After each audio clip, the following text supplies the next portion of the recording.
Welcome to the Susan Sly Project, where entrepreneurs rule, startups launch, and the side hustle becomes the main hustle. Ladies and gentlemen, your host, Susan Sly. Well, hey, everyone, wherever you are in the world, I hope you're having a fabulous day, and shouts out to all of you. We're growing, I think 125 countries now, which is amazing to me. And you're here because you are starting a business. You're thinking of starting a business. You've got a business. You're like, maybe I should sell this business. This is Raw and Real Entrepreneurship, where I bring in amazing entrepreneurs like my guest today, and we get raw, we get real, and there's no holds back. And my guest has had not one, not two, 10 successful businesses. It's mind blowing. He is incredible. He's the founder of a company and a movement called IGOTSMARTER.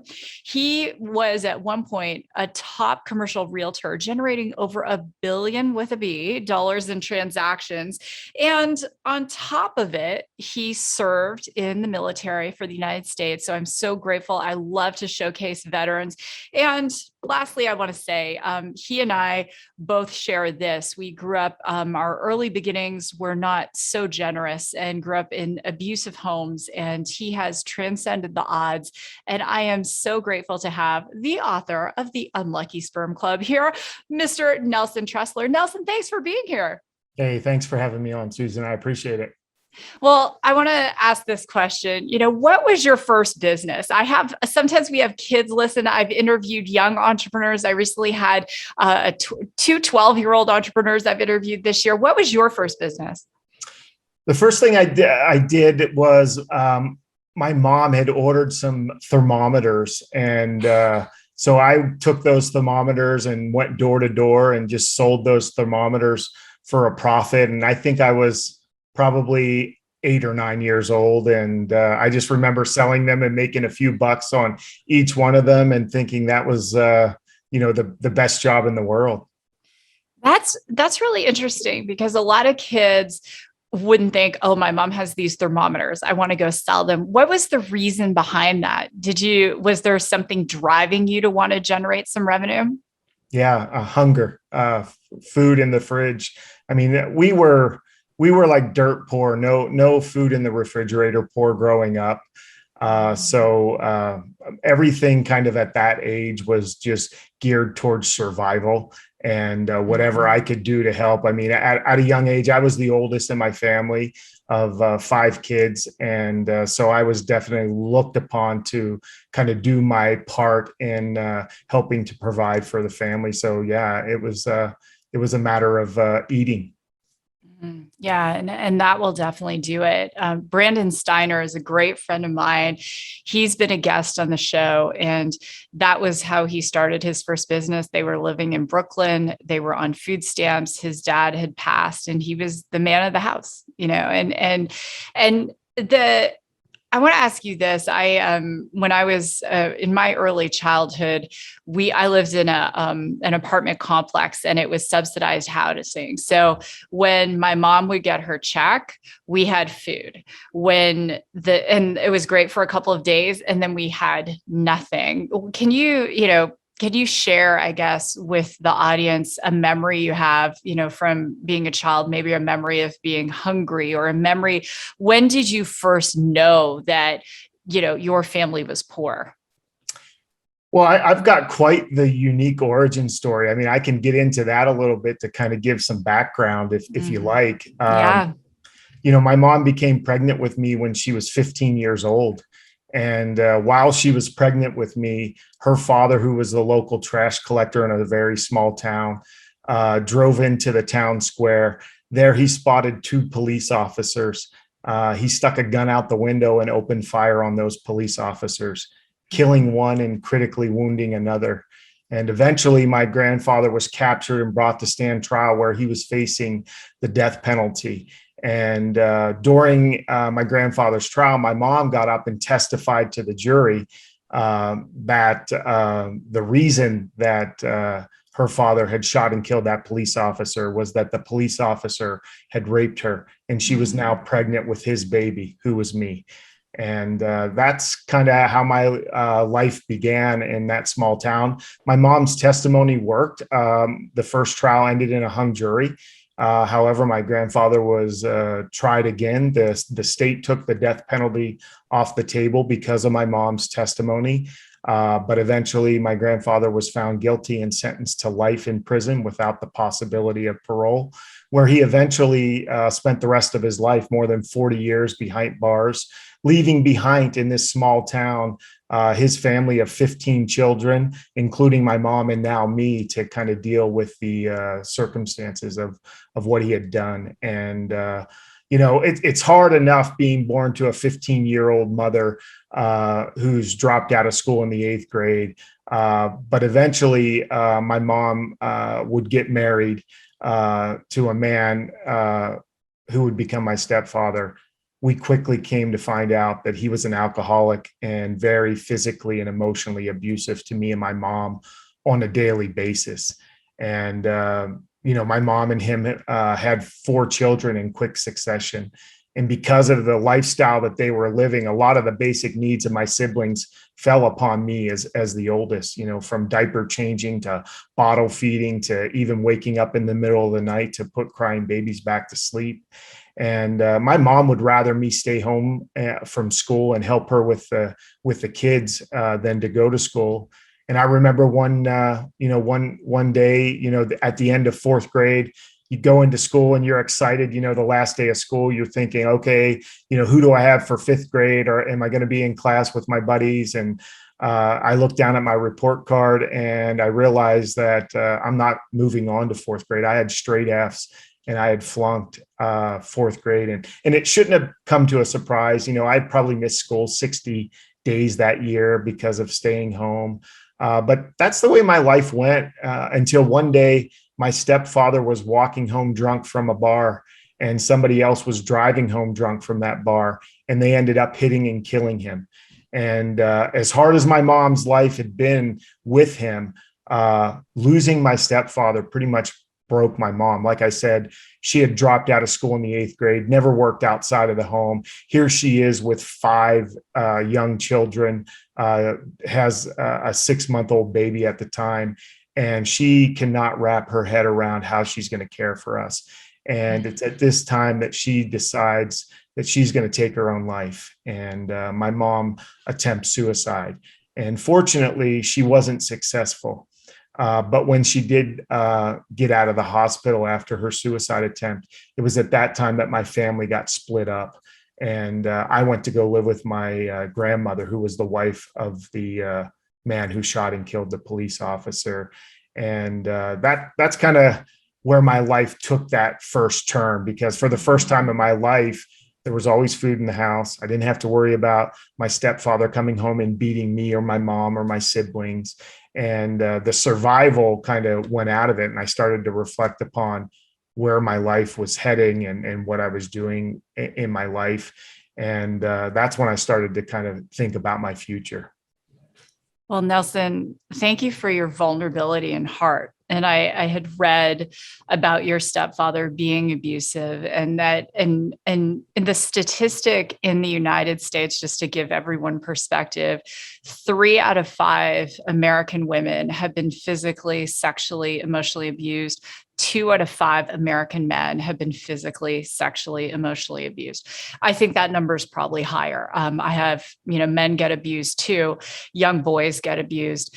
And it's the thing I want to say, the reason we talk about this stuff on the show is because there's this mythical notion out there, Nelson, that an entrepreneur who's successful like yourself, 10 successful businesses, is somehow handed something, or it's the opposite. It's the lucky sperm club, right? Which I know is why you wrote the book with the title. But the reality is sometimes success comes from a place where you're trying to prove that you're so different from your family tree. And I know for myself, being abused at a young age, I remember people coming over to our house with food. And, I'm like, why are they bringing us food? I couldn't conceptualize that. And I was almost embarrassed. And when I got to finally go live with my dad because my mom, God rest her soul, she was abusive to me. When I got to go live with my dad, like you, it's like suddenly we had food every day. And I didn't realize what I didn't have until I had it. And that's, that's the piece of this. And so wherever you are, our show is listened to in Africa and India and all over the world, wherever you are, know that you're hearing from someone today who's so successful, who came from the most unlikely place and managed to achieve. So let me ask you this. When did one thing I read about you is you really wanted to go to university. You wanted to change your family tree. When did you begin to discover your self-worth? Yeah, you know what? When I went to go live with my grandmother, we had just that special bond. My mom was living at home when she had me at 15 years old. So, my gram and me connected then. And then when I moved back in there, and pretty much every day of my life, my gram would look at me with those big eyes and say, Nelson, you're going to make something of your life. And she told me it so often, and she believed it so strongly that I wanted to prove her right. And so I think her believing in me definitely helped me. Just living there and hearing that, she treated me like I was different, like I was going to be something. And I started to act that way. And I was a pretty good athlete. So I had that going for me.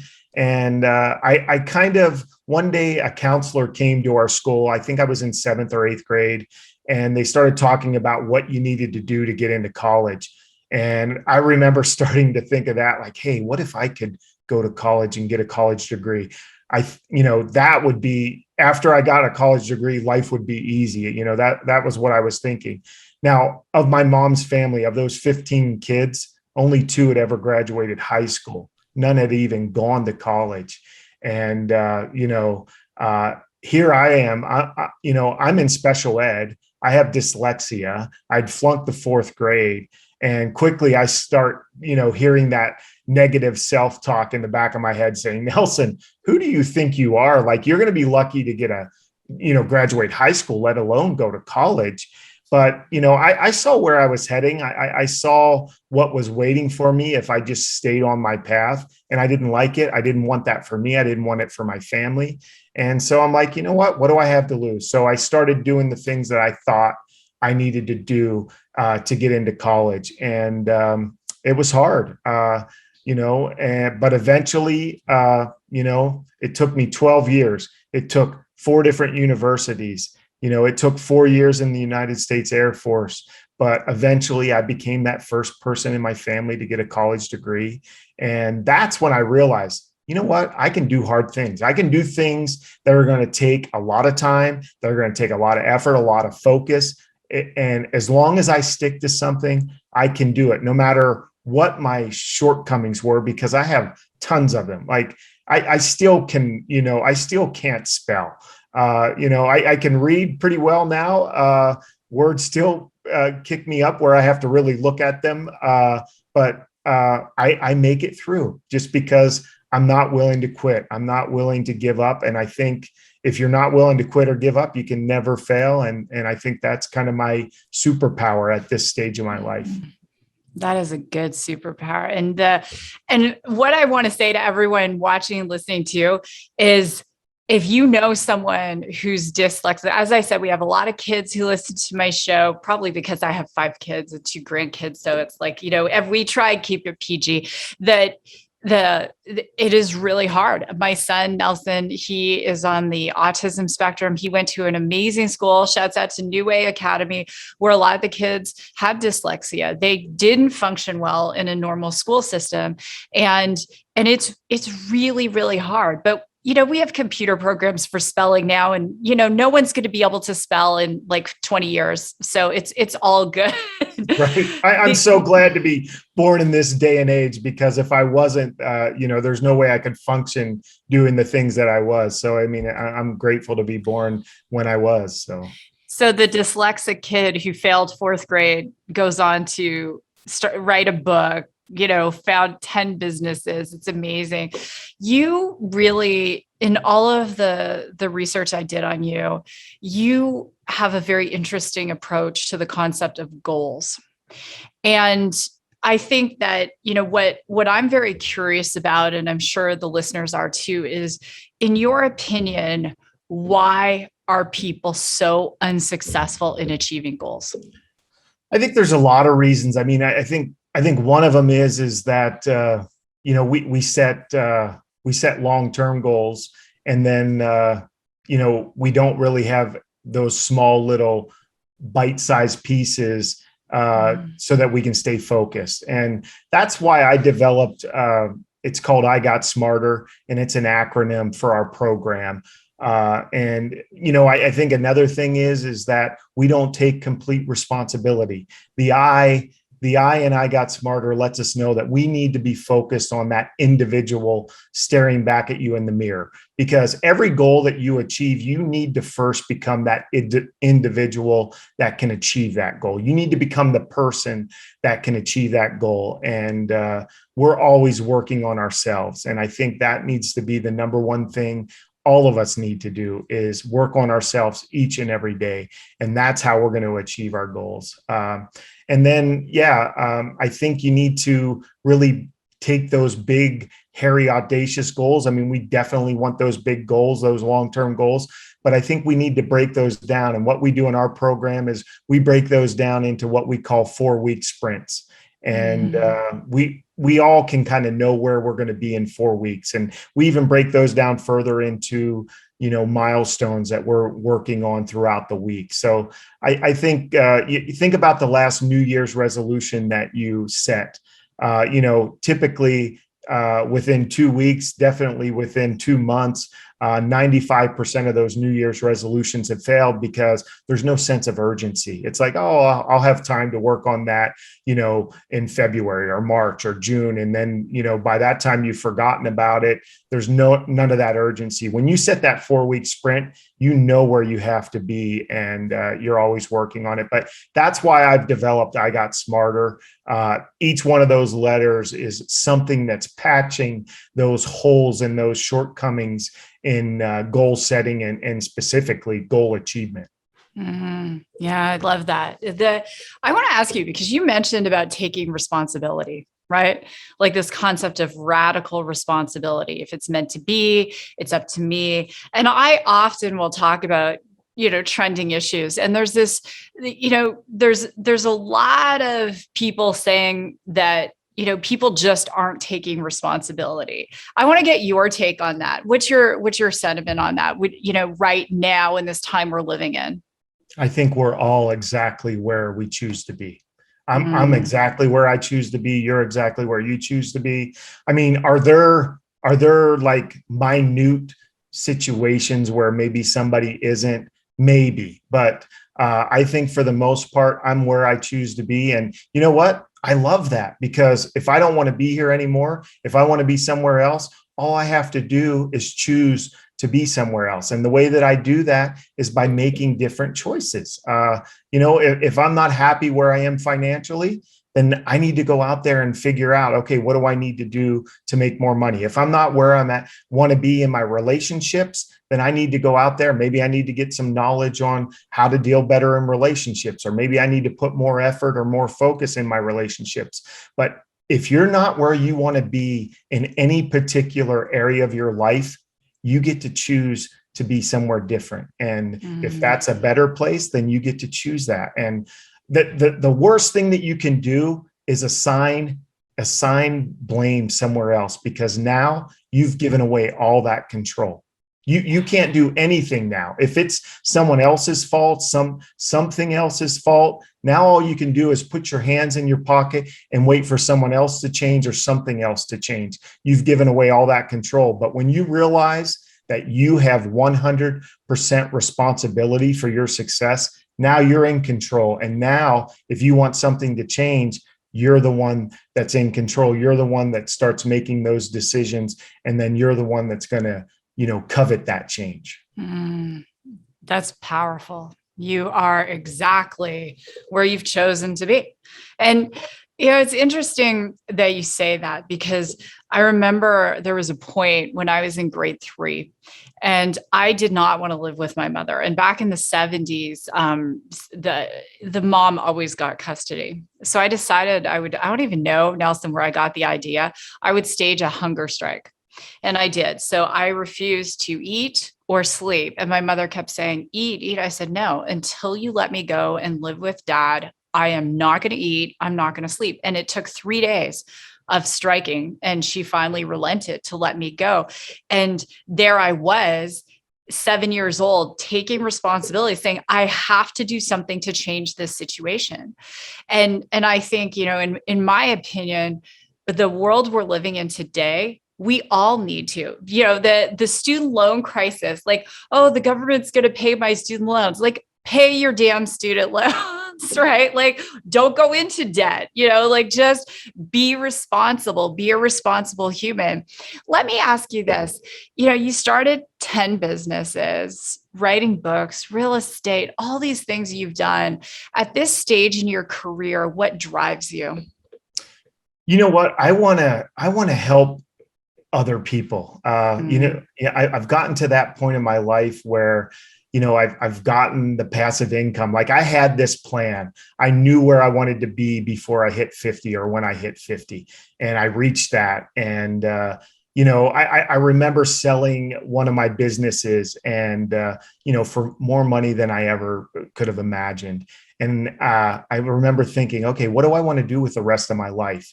And that story that I told you guys at the beginning of the show about my grandfather and all of that, nobody knew that story. I never told anybody except for my wife. And I figured I owed it to her to tell her before, she said she would marry me, but never told my kids. I never told my in-laws or my friends. That weakened me. I mean, I struggled with it all the way through school because everyone kind of pointed at me. They knew who I was. They knew I was that Tressler kid from the trial. And so I hated it. And so that's when I joined the Air Force and got out of that town. I never went back because of what it was. And then I started to reflect upon that. And I'm like, you know what? I lived this life for a reason. I went through that as a child for a reason. And I started to think, you know what? I need to share that story. That story can help other people realize that they're not a victim of their circumstances, that they're a product of their choices. And now that same story that weakened me, that I hated to tell, that I cringed if anybody kind of knew it, now it strengthened me. Now I'm going on shows and sharing it so that other people can realize that it doesn't matter where you start. It doesn't matter what's happened to you. You cannot be a victim of that. What will happen is you are a product of your choices. You get to choose where you end up. You get to choose where you're going, what direction you're going. It might not be overnight. One choice might not get you where you want to go, but one choice can change the direction you're going. And that's what I want to do with people. That's what I want to do by sharing my story. That's what I want to do with 6 Months to Success and I Got Smarter, and my book, The Unlucky Sperm Club, is I want people to read that and be inspired to know, you know what, I'm going to take control of my life. I know maybe it was hard in the beginning. Maybe I'm falling on hard times now, but I want people to realize that they're in control. That's beautiful, Nelson. And that I can relate so much to that, because there were a lot of parts of my story I didn't tell. And that whatever we suppress ultimately becomes expressed. And you see people hiding their pain, shoving it down, whether it's with food, with alcohol, with drugs, it's just this, this dark hole inside us. And we can use our pain not to be a victim, but to be vulnerable enough to inspire others who are in similar situations to really go out and expand their lives. And that's huge. And I'm so grateful that you're doing that. Now I have a fun question for you. When we build businesses, they're kind of like our children. And we would never say we have a favorite child. Although as parents, sometimes our kids drive us a little crazy. Of all the 10, is there one you kind of go, yes, I learned from that, but if I could look back in hindsight, I might not have done that one? Yeah, I got involved with children's learning centers, and that is when I was in commercial real estate, and I invested in it. And I never really wanted to be running the business. I was just like, here's some money, and I was getting checks. And I write about this in my book, The Unlucky Sperm Club. And then come to find out, during the Great Recession, uh, we come to find out that the guy had embezzled $1 million from us through this business. And my father-in-law was an investor in the business with us. He was going through kidney failure at the time. He was a dentist, and he had invested a lion's share of his retirement in there. And this guy, the operating partner, hadn't invested any of his money. He was just had sweat equity and was pretty much willing to just let the business die because he had no money in it. And anyhow, we eventually had to buy him out of the business and take that business over. And it's a humbling thing to pay somebody who's embezzled $1 million from you more money. But anyhow, I got involved with that. I was in commercial real estate. I wasn't running businesses at the time. I didn't know how to hire or, do any of that type of stuff, but I was thrust into it to try to save our investment. And I remember I was hiring people, and in children's learning centers, men have a target on their backs. There's about 2% of men work in daycares or learning centers. And, one of my directors had quit, and my regional director came to me with this man and said, you need to hire this guy. And I'm like, I'm not hiring a man. It might be illegal, but they've got a target on their back. Parents aren't comfortable with it. I'm not doing it. And, she kept, pushing, and I couldn't find anybody. And the guy had already worked for a national daycare business. And I'm like, okay, you know what? I'll interview him. I interviewed him. He knocked my socks off. He was incredible. I ended up hiring him. Long story short, 3 years later, my friend calls me and says, you better turn on the news. And I turn on the news, and there's a picture of him in my daycare. And under his name says, child molester, working at a daycare center. Oh.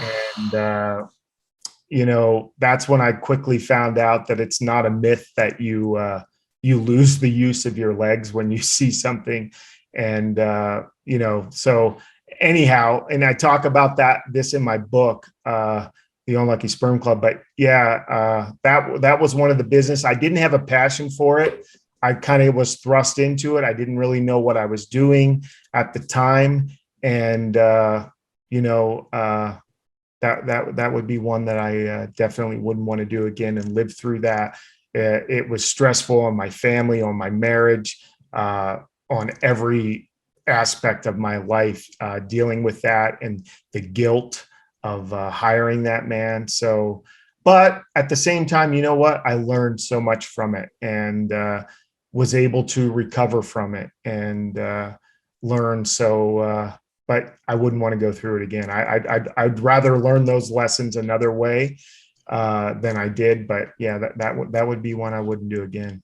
That is a really, really deeply traumatic one. Right. And thank you for sharing that. And I want everyone to read your book. My gosh, like that, talk about raw and real. I promised you it was going to be raw and real today, guys. Yeah. And this is about as raw and real as it gets in business. And the big thing is trusting your gut. I was just being interviewed on a show, Nelson, and they were talking about how do you hire, right? Because in Radius, our AI company, we're in the process of hiring 60 people right now.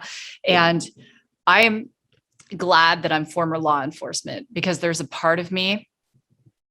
So I use software to do background checks. That's not like I have an 8-step process that I go through, but there's a process at which point there's a background check. And sometimes, okay, you had speeding ticket. Okay, well, as long as I'm not hiring you to be a driver, then okay, I can be okay with that. People aren't perfect, right?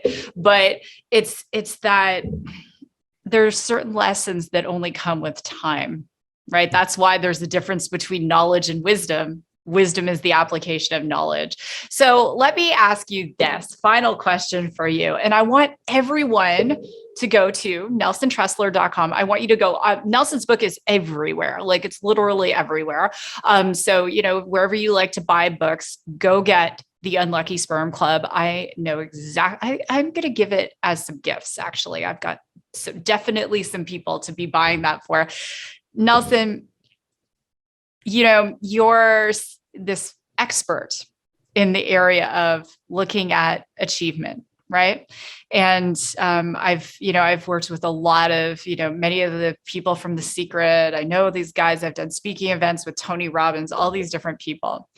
And I think one of the things that a lot of people say is, you've achieved so much, you have this passion for helping people. What are some fun things that are on your goal list right now? You know what? My biggest goal right now is I want to be married for 50 years. That's my number one goal. I just was married 25 years this last year. So I'm halfway there. You ask my wife, she says it feels like 5 minutes underwater. Aww. Underwater. But that's my biggest goal. I mean, I have a lot of goals. I want to help, I want to help so many people out there.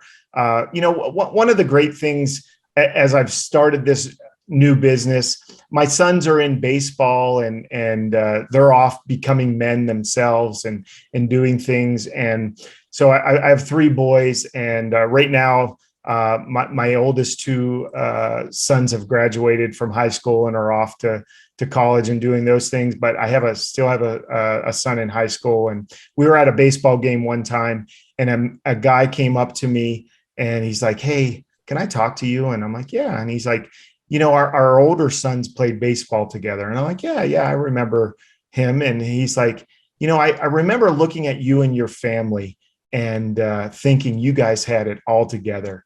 And then I read your book, and in my book, I really pulled back the curtain. I mean, me and my wife were probably 2 arguments away from being divorced.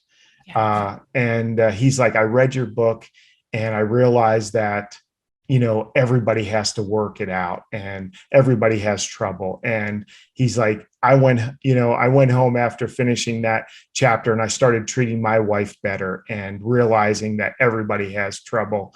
And that right there was like the goal of writing that book. Like if I never sold another copy of it or anything, like I knew that writing that book was worth it because of that one family. So that's what I want to do right now. I mean, my biggest goal is to help people. I know there's so many people out there struggling, and I want to help people reach their potential. I mean, that's the one thing that I see is people don't realize how powerful they are, how much potential is in them. And, you show somebody how much potential is in them, they'll never be the same again.